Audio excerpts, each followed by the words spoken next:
2007 সালের 22শে নভেম্বর পশ্চিমবঙ্গ সরকার আমাকে কলকাতা ছাড়তে বাধ্য করেছিল। আমি কোনো অপরাধ করিনি, কোনো আদালত আমাকে নির্বাসনের সাজা দেয়নি, তবু মৌলবাদীদের হুমকির মূল্য দিতে হলো আমাকে। আমি তো আমার দেশেও কোনো অপরাধ করিনি। তারপরও আমার দেশ বাংলাদেশ আমাকে শাস্তি দিয়েছিল।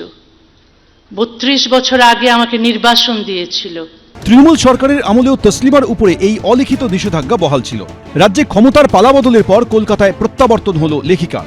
আজকের দিনটি সাক্ষ্য দিচ্ছে, ভয় চিরস্থায়ী নয়, নিষেধাজ্ঞা চিরস্থায়ী নয়, বন্ধ দরজাও চিরকাল বন্ধ থাকে না।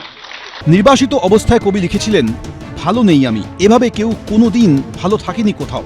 এভাবেই তুমি আমাকে রেখেছো কলকাতা, এভাবেই নির্বাসনে, এভাবেই এক ঘরে করে। নির্বাসিত মানুষের ক্যালেন্ডারে বছর শুধু সময় নয়, প্রতিটি বছর একটি বন্ধ দরজা, প্রতিটি মাস অপেক্ষা, প্রতিটি দিন নিজের ঠিকানা হারানোর দুঃখ।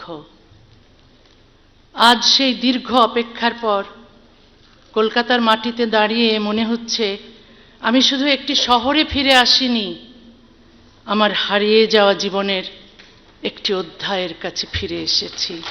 কবি জয় গোস্বামী এখানে আছেন, আপনি যদি একটু মঞ্চে আসুন, কিছু বলুন।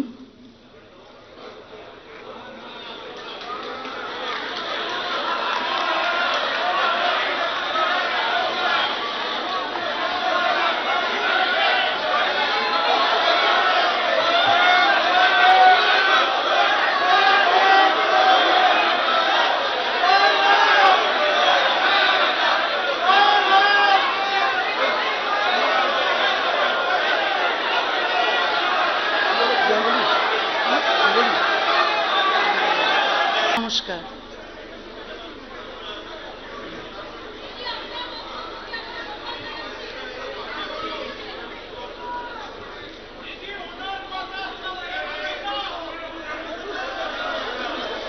আমি কি কথা বলবো?